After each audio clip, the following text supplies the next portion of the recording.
সুপ্রিয় শিক্ষার্থী, আসসালামু আলাইকুম। সবাইকে স্বাগত জানাচ্ছি আজকের ভিডিও ক্লাসে। ক্লাস উপস্থাপনা করছি আমি মোহাম্মদ সেলিম উদ্দিন, প্রভাষক, উৎপাদন ব্যবস্থাপনা ও বিপণন, Kanis Fatema girls school and college. আমরা একটু ডিসপ্লের দিকে মনোযোগ দিয়ে তাকাই। এখানে একটা শব্দ আছে, শব্দ লেখা আছে, সেটা হচ্ছে বিপণন। এই বিপণনটাকে আমরা কি করলাম, একটু প্রসারিত করলাম। তো আজকের পাঠের বিষয় মূলত বিপণন প্রসার, অর্থাৎ বিপণন বলতে আমরা যা বুঝি, এই বিপণনটাকে কিভাবে আরো প্রসার ঘটানো যায়, আরো বেশি বেশি কাস্টমারের কাছে পৌঁছানো যায়, সেই বিষয় নিয়ে বেসিক্যালি আজকে আমরা পড়াশোনা করব। তো প্রথমে আমরা বিপণন প্রসারের সংজ্ঞাটা জেনে নিই। বর্তমান এবং সম্ভাব্য ক্রেতার সাথে যোগাযোগ করে তাদের কাছে পণ্য বা সেবাকে ইতিবাচকভাবে উপস্থাপনের মাধ্যমে পণ্যের চাহিদা সৃষ্টি করাকে বিপণন প্রসার বলে। তোমরা যদি খেয়াল করো তাহলে দেখবে যে চাহিদা সৃষ্টি করা শব্দটা সবুজ মার্কিং করা আছে। বিপণন প্রসার বলতে বেসিক্যালি চাহিদা সৃষ্টি করাকেই বোঝায়। তো চাহিদা সৃষ্টি করা যায় কিভাবে? তখনই একটা কাস্টমারের মনে কোনো পণ্য বা সেবা সম্পর্কে একটু চাহিদা তৈরি হবে যখন ওই কাস্টমারের সামনে তুমি পণ্যটা বা তোমার সেবাটাকে ইতিবাচকভাবে তুলে ধরতে পারবে। সো এই কথাটাই এখানে বলা হয়েছে যে কাস্টমারের সামনে তোমার পণ্য বা সেবাকে যখন তুমি ইতিবাচকভাবে উপস্থাপন করতে পারবে, তখন তার মনে চাহিদা সৃষ্টি হবে। আর এই চাহিদা সৃষ্টি হলেই সেই কাজটাকে আমরা বলছি বিপণন প্রসার। এ পর্যায়ে আমরা দেখব যে বিপণন প্রসারের কৌশল, পন্থা বা হাতিয়ার গুলা কি কি, মানে কোন কোন কৌশল ব্যবহার করলে, কোন কোন পন্থায় বা কোন কোন হাতিয়ার অ্যাপ্লাই করলে বিপণনের প্রসার ঘটানো যায়। বেসিক্যালি বিপণন প্রসার কৌশল, পন্থা বা হাতিয়ার হচ্ছে পাঁচটা, যার মধ্যে সবচাইতে গুরুত্বপূর্ণ এবং কার্যকর হাতিয়ার হচ্ছে বিজ্ঞাপন। তারপরে আছে ব্যক্তিক বিক্রয়, তারপরে আছে জনসংযোগ, আছে প্রত্যক্ষ বিপণন এবং সবশেষে আমরা যেটা দেখতে পাচ্ছি সেটা হচ্ছে বিক্রয় প্রসার। এই পাঁচটা কৌশল বা পন্থা ব্যবহার করলে বিপণন প্রসার ঘটানো যেতে পারে। তো প্রথমে আমরা চলে যাচ্ছি বিজ্ঞাপনে। বিজ্ঞাপন অনেকবার পড়েছি, বিজ্ঞাপনের সংজ্ঞাটা আশা করি তোমাদের এমনিতেই মুখস্থ আছে। সো তারপরেও একটু বলছি, চিহ্নিত উদ্যোক্তা কর্তৃক অর্থ প্রদত্ত মাধ্যম ব্যবহার করে পণ্য বা সেবার নৈর্ব্যক্তিক উপস্থাপনাকে বিজ্ঞাপন বলে। এই যে চিহ্নিত উদ্যোক্তাকে, নৈর্ব্যক্তিক উপস্থাপনা কি, এগুলা সবই আমি ভেঙে ভেঙে বুঝিয়েছি। সো আজকে আর ওইদিকে যাচ্ছি না। আপাতত তোমরা সংজ্ঞাটা আরো একবার একটু রিভিশন দিয়ে নিবে। তো এই হলো বিজ্ঞাপন। এবারে আমরা চলে যাব ব্যক্তিক বিক্রয়। ব্যক্তিক বিক্রয় কি, এই সংজ্ঞাটাও আমরা আগে পড়েছি, যাই হোক আরো একবার বলছি। ব্যক্তিক বিক্রয় হলো এমন একটি প্রক্রিয়া যেখানে বিক্রেতা সরাসরি ক্রেতাদের নিকট উপস্থাপিত হয়। অর্থাৎ ব্যক্তিক বিক্রয় হলো এমন একটা সিস্টেম, এমন একটা কৌশল, এমন একটা প্রক্রিয়া যেখানে বিক্রেতা সরাসরি তার পণ্য বা সেবা নিয়ে কাস্টমারের সামনে উপস্থিত হবে। উপস্থিত হয়ে কি করবে? কাস্টমারকে কনভিন্স করার চেষ্টা করবে। কনভিন্স করার মাধ্যমে সে তার উৎপাদিত পণ্য বা সেবাটাকে কাস্টমারের কাছে বিক্রি করবে। এই টোটাল প্রক্রিয়া বা প্রসেসটাকেই আমরা বলছি ব্যক্তিক বিক্রয়। অর্থাৎ একজন পণ্য উৎপাদনকারী বা একজন পণ্য বিক্রেতা যখন তার পণ্য নিয়ে সরাসরি কাস্টমারের সামনে উপস্থাপন হবে, তার পণ্যের বিভিন্ন ভালো মন্দ দিকগুলো কাস্টমারকে বোঝাবে, কাস্টমারকে তার পণ্যের প্রতি আকৃষ্ট করবে এবং শেষমেশ যেটা হবে যে কাস্টমার বলবে ইয়েস, আমি আপনার পণ্যটা নিতে চাই। তো যখন কাস্টমারকে কনভিন্স করে তিনি তার পণ্যটা সেল করবেন, এই সেলটাকে বলা হচ্ছে ব্যক্তিক বিক্রয় বা পার্সোনাল সেলিং। আশা করি বিষয়টা বুঝতে পেরেছো। এবারে আমরা চলে যাব জনসংযোগ।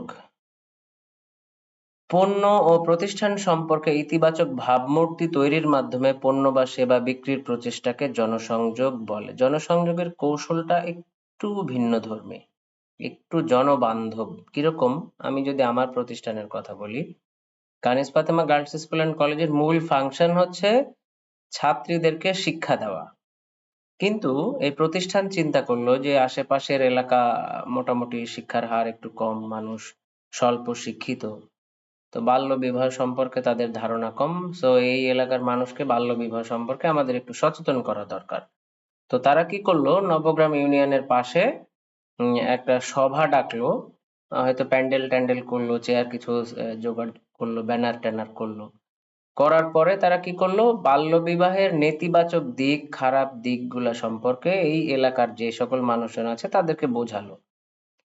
তো মানুষ কি হলো, তখন বিষয়টা জানতে পারলো যে না, বাল্যবিবাহ জিনিসটা ভালো না, বাল্যবিবাহ দেওয়া উচিত না, বাল্যবিবাহ দিলে অনেক নেগেটিভ ইম্প্যাক্ট আসতে পারে। তো এই যে মানুষের মনের মধ্যে আমরা পড়াশোনার বাইরে যে অন্য একটা বিষয়ে তাদেরকে মানুষকে কিছু আমরা বোঝালাম বা তাদেরকে উদ্বুদ্ধ করলাম, সচেতন করলাম, এই ধরনের কাজকে বলা হয় জনসংযোগ। এখন কথা আসতে পারে এরকম যে জনসংযোগ কিভাবে বিক্রি বাড়াতে সহায়তা করবে, বা জনসংযোগ করে কানিজ ফাতেমার কি লাভ হলো। এখানে প্রশ্নটা এখানেই, বা এখানে পয়েন্টটা এই জায়গাতেই যে জনসংযোগ করে আমার তেমন প্রত্যক্ষ কোনো লাভ হয়নি, লাভ একটু হয়েছে। সেটা হচ্ছে যে যখন এলাকার জনগণ দেখবে যে কানিজ পাতাম গার্লস স্কুল অ্যান্ড কলেজ এই টাইপের ভালো ভালো কাজগুলা করছে, তখন এই প্রতিষ্ঠান সম্পর্কে মানুষের মনে একটা পজিটিভ মানে ইমপ্রেশন তৈরি হবে যে না, এই প্রতিষ্ঠানটা মানুষের কল্যাণে কাজ করে, সুতরাং এদের যেখানে যা কিছু আছে, যত পণ্য আছে, যত সার্ভিস আছে, সবকিছুই ভালো হবে, কারণ এরা মানুষের কল্যাণে কাজ করে। এই যে পজিটিভ একটা ইমপ্রেশন তৈরি করা হলো, এই ইমপ্রেশনটা পরে আমার পণ্য সেলিং এর ক্ষেত্রে আমাকে কাজে দেবে। আশা করি বিষয়টা বোঝাতে পেরেছি। তো জনসংযোগের মূল ফাংশনটা আসলে এই জায়গাতেই। তো এবারে আমরা চলে যাব প্রত্যক্ষ বিপণনে। প্রত্যক্ষ বিপণন কাকে বলছি? প্রত্যক্ষ শব্দটা শুনেই তোমাদের বুঝতে পারার কথা, যখন কোনো মধ্যস্থ ব্যবসায়ী ছাড়াই ভোক্তাদের নিকট সরাসরি পণ্য বিপণন করা হয়, তখন তাকে প্রত্যক্ষ বিপণন বলে। প্রত্যক্ষ বিপণনের সাথে প্রত্যক্ষ বিক্রয়ের অনেক মিল আছে। পার্থক্য শুধু এটাই যে ওইখানে প্রত্যক্ষভাবে তুমি বিক্রয় করছো, আর এখানে প্রত্যক্ষভাবে বিপণন করছো। বিক্রয় আর বিপণন কিন্তু এক নয়। অর্থাৎ বিক্রয় আলাদা, বিপণন আলাদা, কিন্তু মিলটা হচ্ছে দুইটাই প্রত্যক্ষ। মাঝখানে ভোক্তা এবং উৎপাদক বা বিক্রেতার মাঝখানে কেউ থাকবে না, কোনো মধ্যস্থ ব্যবসায়ী থাকবে না। এই সিস্টেমে যখন আমরা পণ্য বিপণন করব সরাসরি ডিরেক্টলি, তখনই হচ্ছে সেটাকে আমরা বলছি প্রত্যক্ষ বিপণন। আশা করি বিষয়টা বুঝতে পেরেছো। এবারে আমরা যেটা পড়বো সেটা হচ্ছে বিক্রয় প্রসার। এইটা সম্পর্কে আমাদের তেমন একটা জানাশোনা নাই, এই চ্যাপ্টারে আমরা এটা সম্পর্কে বিস্তারিত জানবো। তো প্রথমে সংজ্ঞাটা জেনে নিই। পণ্য বা সেবার বিক্রি বাড়ানোর জন্য, খুব মনোযোগ দিয়ে শুনতে হবে, পণ্য বা সেবার বিক্রয় বাড়ানোর জন্য। কেন? পণ্য বা সেবার বিক্রয় বাড়ানোর জন্য স্বল্পকালীন উদ্দীপনামূলক যে সকল কার্যক্রম হাতে নেওয়া হয় তাকে বিক্রয় প্রসার বলে। অর্থাৎ কোন একটা মানে কোম্পানি চাচ্ছে যে খুব অল্প সময়ের মধ্যে আমার বিক্রয়টাকে অনেক পরিমাণে আমি বাড়াতে চাই, খুব অল্প সময়ের মধ্যে। তো এই অল্প সময়ের মধ্যে বিক্রয় বাড়ানোর জন্য সে তার কাস্টমারের সামনে যে সকল উদ্দীপনামূলক কার্যক্রম হাতে নেয়, গ্রহণ করে, সেই সকল উদ্দীপনামূলক কার্যক্রমই হচ্ছে বিক্রয় প্রসার। এখন কি কি উদ্দীপনামূলক কৌশল হাতে নিয়ে থাকে? যেমন ফ্রি দিতে পারে, বলতে পারে যে পেপসোডেন্ট টুথপেস্টের সাথে একটা টুথব্রাশ ফ্রি। এখন কথা হচ্ছে স্বল্পকালীন এটা কিরকম হলো। আচ্ছা তোমরা চিন্তা করো যে পেপসোডেন্ট কি তার কাস্টমারকে আজীবন ধরেই টুথব্রাশ ফ্রি দিবে? তা কিন্তু দিবে না। হয়তো একটা সার্টেন টাইমে টুথপেস্টের বিক্রয় বাড়ানোর জন্য সে টুথপেস্টের সাথে টুথ বা ব্রাশটাকে ফ্রি দিতে পারে, কিন্তু সেটা সারা জীবনের জন্য না, সারা বছরের জন্য না, সার্টেন একটা টাইমের জন্য দিতে পারে। এই জন্য বলা হচ্ছে যে স্বল্পকালীন উদ্দীপনা। তো যখন পেপসোডেন্ট তার কাস্টমারকে ফ্রিতে টুথব্রাশ অফার করবে, কাস্টমাররা কিন্তু দৌড়ে যেয়ে সেই টুথব্রাশটা কিন্তু টুথপেস্টটা কিন্তু কিনে ফেলবে। ফলে কি হবে, ওই অল্প সময়ের মধ্যে পেপসোডেন্ট কোম্পানির টুথপেস্টের বিক্রি হঠাৎ অনেক গুণ বেড়ে যেতে পারে। আর কি হতে পারে, লিমিটেড টাইম অফার দেয়। লিমিটেড টাইম বিভিন্ন কোম্পানির পণ্যে আমরা দেখতে পাই যে লিমিটেড টাইম অফার, 10 দিন বা 15 দিনের একটা অফার দিয়েছে, যে 50% ডিসকাউন্ট বা ইত্যাদি ইত্যাদি দিতে পারে। তো এখানে বলাই আছে যে অফারটা লিমিটেড টাইমের জন্য, সারা বছরের জন্য না, সারা জীবনের জন্য না, অর্থাৎ এটাও স্বল্পকালীন উদ্দীপনা। তারপরে কি হতে পারে, আমরা তারপর, দুঃখিত, তারপরে যেটা হতে পারে সেটা হচ্ছে যে buy one get one free. আমরা সুপার শপ গুলাতে ঢুকলে, স্বপ্ন বলো, মিনা বাজার বলো, অনেক সময় এরকম অফার দেখি যে একটা কিনলে একটা ফ্রি, দুইটা কিনলে একটা ফ্রি। এগুলাও কিন্তু সারা জীবন থাকে না। হয়তোবা দেখা গেল যে এখন একটা প্রোডাক্টে আছে, কালকে আর একটা প্রোডাক্টে থাকবে, সব সময় বাই ওয়ান গেট ওয়ান থাকেই, বাট একই প্রোডাক্টে যে সারা জীবন ধরে আছে এরকমটা কিন্তু থাকে না। সো এই কৌশলগুলা, এই উদ্দীপনাগুলো যেহেতু স্বল্প মেয়াদী হয়, এই জন্যই বিক্রয় প্রসার কৌশলটাই হচ্ছে স্বল্পকালীন একটা কৌশল। সো আশা করি তোমরা বিক্রয় প্রসার বা বিপণন প্রসার কৌশলগুলো বুঝতে পেরেছো। এখন আমরা নিজেদেরকে যাচাই করব। সব একটু মনোযোগ দিয়ে পড়ি। রাইসা এন্টারপ্রাইজ হলো ফ্রিজ আমদানিকারক একটি প্রতিষ্ঠান। গরম মৌসুমে তাদের ফ্রিজ বিক্রির পরিমাণ আশাতীত ছিল, কিন্তু শীত মৌসুমে এর বিক্রির পরিমাণ কমে যায়। এজন্য প্রতিষ্ঠানটি শীত মৌসুমে বিক্রি বাড়ানোর লক্ষ্যে 30% থেকে 50% পর্যন্ত মূল্য ছাড়ের ঘোষণা দেয়। তাছাড়া তারা এই মূল্য ছাড়ের বিষয়ে ভোক্তাদেরকে জানানোর জন্য কেবল টেলিভিশন ও নিজস্ব ওয়েবসাইটে বিজ্ঞাপন দেওয়ার সিদ্ধান্ত নেয়। প্রশ্ন হচ্ছে, প্রতিষ্ঠানটির মূল্য ছাড় কোন বিপণন প্রসার কৌশলের আওতাভুক্ত? মূল্য ছাড় দিয়েছে। তা আমরা একটু যদি খেয়াল করি যে এই প্রতিষ্ঠানটি শীত মৌসুমে বিক্রি বাড়ানোর জন্য 30 থেকে 50% পর্যন্ত মূল্য ছাড় দিচ্ছে।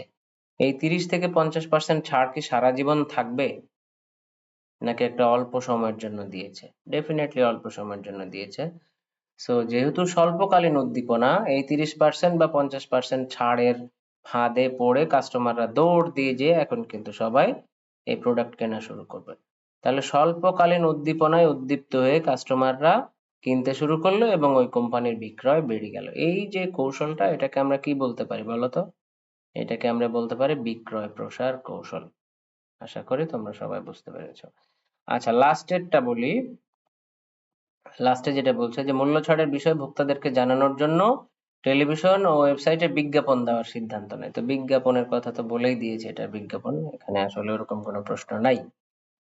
পরেরটায় চলে যায়। জনাব করিম ক নামক একটি জীবন বীমা কোম্পানির বীমা প্রতিনিধি। তিনি কলেজের অধ্যক্ষ জনাব জাকিরের সাথে দেখা করে জীবন বীমা পলিসি কিভাবে তার পরিবারের আর্থিক নিরাপত্তা দিতে পারে সেই বিষয়টি ব্যাখ্যা করলেন। তিনি, জনাব করিম হচ্ছে একজন বীমা কোম্পানির বীমা প্রতিনিধি। তিনি কলেজের অধ্যক্ষ জাকির সাহেবের সাথে সরাসরি দেখা করলেন, তার সামনে গেলেন এবং তাকে বোঝালেন যে কিভাবে বীমা একটা মানুষের জীবনের নিরাপত্তা দিতে পারে। কথাটা আসলে ভুল, কারণ মানুষের জীবনের নিরাপত্তা আল্লাহ ছাড়া কেউ দিতে পারে না। যাই হোক, তো ফলে কি হলো, জনাব জাকির জীবন বীমা পলিসি নিতে সম্মত হলেন। ঠিক আছে?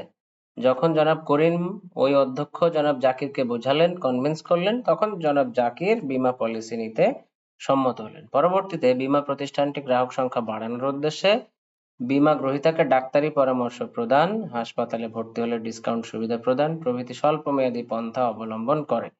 এর মাধ্যমে প্রতিষ্ঠানটি কাঙ্ক্ষিত ফলাফল লাভে সক্ষম হয়। এখন প্রশ্ন হচ্ছে যে গ নম্বরে জনাব করিমের কার্যাবলী বিপণন প্রসারের কোন ধরনের হাতিয়ারের সাথে সম্পর্কিত? জনাব করিম কি করেছেন? জনাব করিম তার ক্লায়েন্টের সামনে গেছেন, তাকে বুঝিয়েছেন এবং তার পণ্য বা সেবা বিক্রি করেছেন। এই কাজটাকে আমরা কি বলতে পারি বলো তো শিক্ষার্থীরা?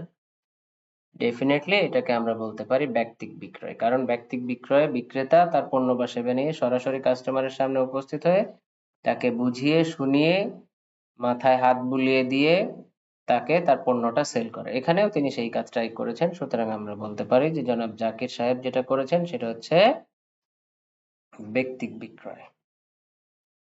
সবাইকে ধন্যবাদ। আজকের ক্লাস এখানেই শেষ। তোমাদেরকে আজকে যা পড়িয়েছি সেই থিওরি গুলো তোমাদের পড়া এবং এই সংশ্লিষ্ট সালের জ্ঞান এবং অনুধাবনমূলক প্রশ্নগুলো তোমাদের পড়া। দেখা হবে পরের ক্লাসে। সে পর্যন্ত সবাই ভালো থাকো, সুস্থ থাকো। সামনে পরীক্ষা, সেজন্য সর্বাত্মক সচেষ্ট থাকো যাতে পরীক্ষাটা ভালো করা যায়। সবাইকে ধন্যবাদ।